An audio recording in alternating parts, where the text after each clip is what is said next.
Olá, bem-vindos ao nosso papo de hoje, uma parceria do Mergulho Profundo com o jornal Alfredo Wagner Online. Se você gosta de entender o fundo das coisas, já aproveita e se inscreve aqui no canal, porque a viagem de hoje, olha, é daquelas que bagunçam a nossa percepção do tempo. É verdade. A gente parte de um artigo publicado ontem, em 2026, pelo jornalista Mauro Demarque. E esse artigo nos joga numa máquina do tempo direto para 1953, para um jornal de Santa Catarina. E não para por aí, né? Não para. O mais maluco é que esse texto de 1953 já era inspirado num romance espanhol de 1910. É tipo uma matriosca jornalística. Exato, uma boneca russa de ideias. E o que conecta tudo isso de 1910 e até hoje é uma pergunta que parece que nunca sai de moda. Como se constrói a reputação de alguém? Ou melhor, como se cria uma narrativa tão forte que ela vira mais real que a própria realidade? E essa é a nossa missão hoje. Mergulhar nesses textos para entender essa engrenagem. E não é só uma curiosidade histórica, não. O que o Demarque percebe, e que a gente vai explorar, é que o manual de instruções descrito nesses textos antigos parece estar sendo usado com novas ferramentas bem debaixo do nosso nariz. Ok, vamos desempacotar isso então.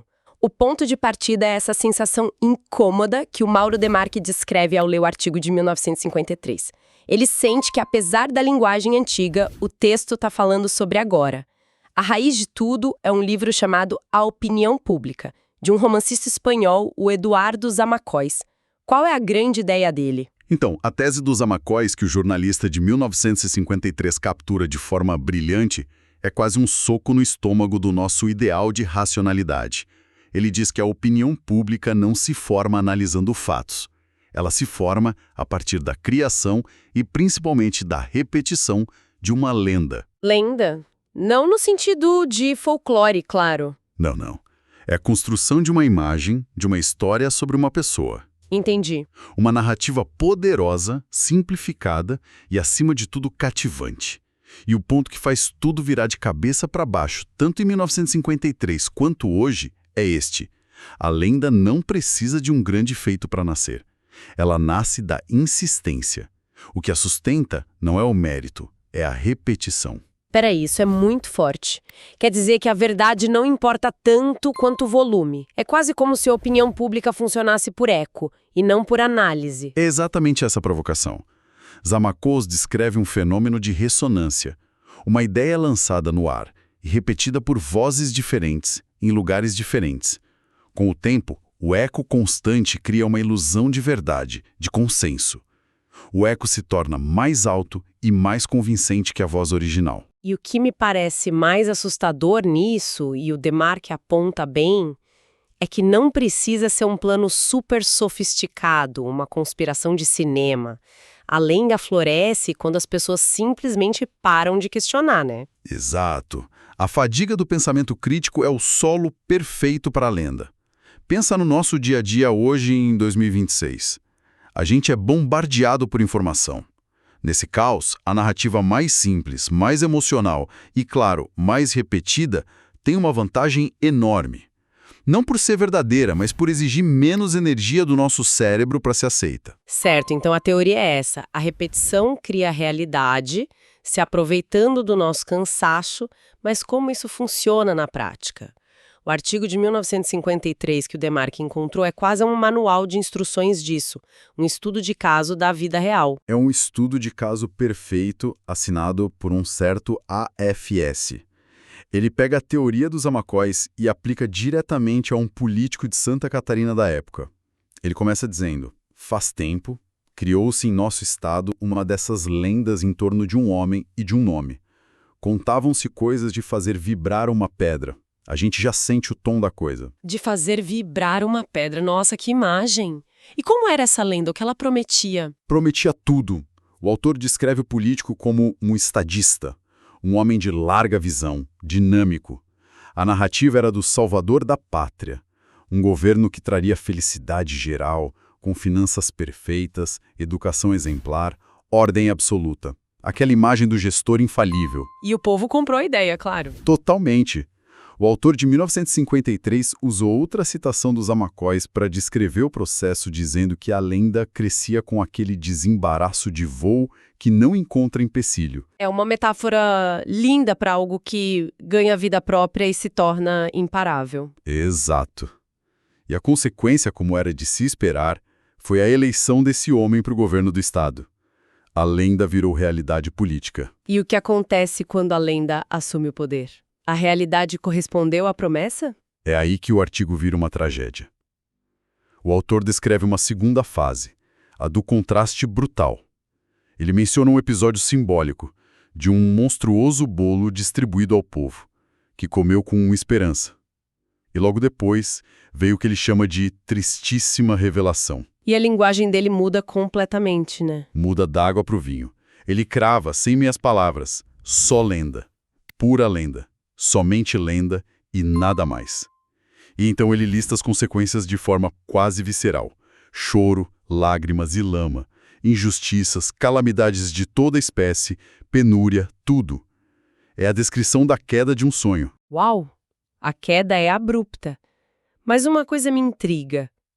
O Demarque, no texto de 2026, diz que esse autor, de 1953, o AFS, não dá nomes, não aponta o dedo diretamente. Por quê? Ele estava com medo? Essa é uma excelente pergunta. A gente não pode saber com certeza. Talvez fosse segurança pessoal, o clima político, mas a análise do Demarque sugere algo mais sutil e talvez mais poderoso. Ao não focar em um indivíduo, o AFS eleva a crítica. Ele não está fazendo uma denúncia pontual, que poderia ser rebatida. Ele está expondo o mecanismo. Ah, entendi. Ele está mostrando a receita do bolo, não apenas reclamando que o bolo ficou ruim. Exatamente. É como se ele dissesse para o leitor, olhem, é assim que a mágica funciona. Prestem atenção nos truques, na repetição. A força do texto dele está em dar uma ferramenta para a gente reconhecer o processo, não apenas para condenar o resultado. Ele está tentando, talvez, vacinar a opinião pública. Faz todo sentido. E ele termina com aquela frase que é pura ironia, né? Qualquer semelhança com o governo atual é pura coincidência ou então pura lenda. É um jeito genial de dizer tudo sem dizer nada explicitamente. É um convite à inteligência do leitor. Ele não entrega uma resposta pronta. Ele planta uma dúvida. E essa dúvida, como o artigo de 2026 demonstra, continuou relevante por mais de 70 anos. E é aqui que a gente volta para o presente e a coisa fica desconfortável. Porque é uma história fascinante de 1953, mas e daí? Por que isso importa para a gente hoje? O artigo do Demarque é a ponte, né? E é uma ponte bem direta.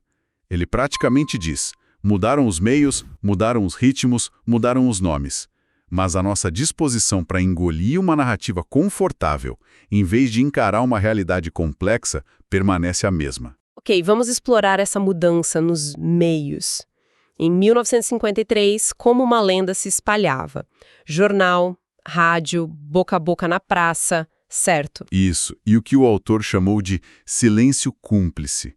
Eram meios de difusão relativamente lentos, levava tempo. Hoje, a escala é outra. O texto de 2026 aponta que os caminhos são mais rápidos, mais fragmentados, mais invisíveis. E ele diz algo que eu achei aterrorizante. A lenda moderna parece não precisar de autoria. Já não sabemos bem quem a criou, apenas a repetimos. Isso muda tudo. Em 1953, você ainda podia desconfiar de um dono de jornal, de um grupo político. Hoje, a coisa parece brotar do nada, de um meme, de um grupo de mensagens. Essa é talvez a maior e mais perigosa diferença. A lenda contemporânea é viral.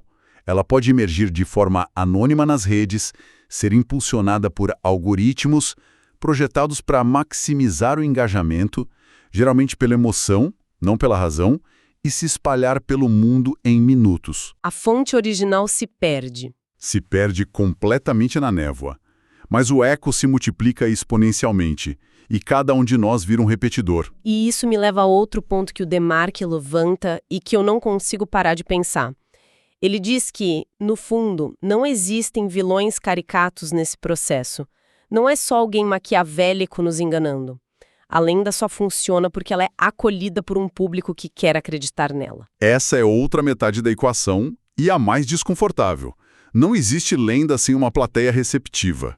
A narrativa mais eficaz é a que confirma o que a gente já acredita, a que oferece respostas fáceis para problemas difíceis. Ou que dá um inimigo claro em tempos de confusão. Exato. A lenda não é só empurrada para nós, ela é puxada por uma demanda psicológica e social nossa. Então, o que você está dizendo é que não somos só vítimas passivas desse jogo. Somos, de certa forma, coautores. Ao compartilhar sem ler, ao não questionar uma história que nos agrada, ao preferir o conforto de uma boa narrativa, a gente está alimentando a engrenagem. Infelizmente, sim. O grande mérito de colocar esses 3 textos lado a lado, 1910, 1953 e 2026, é nos mostrar que essa dinâmica não é uma falha específica do nosso tempo, não é culpa da internet, é talvez uma característica recorrente do comportamento humano em grupo. A tecnologia de hoje só botou um megafone nessa nossa antiga tendência. Então, no fim das contas, o que essa viagem no tempo nos ensina?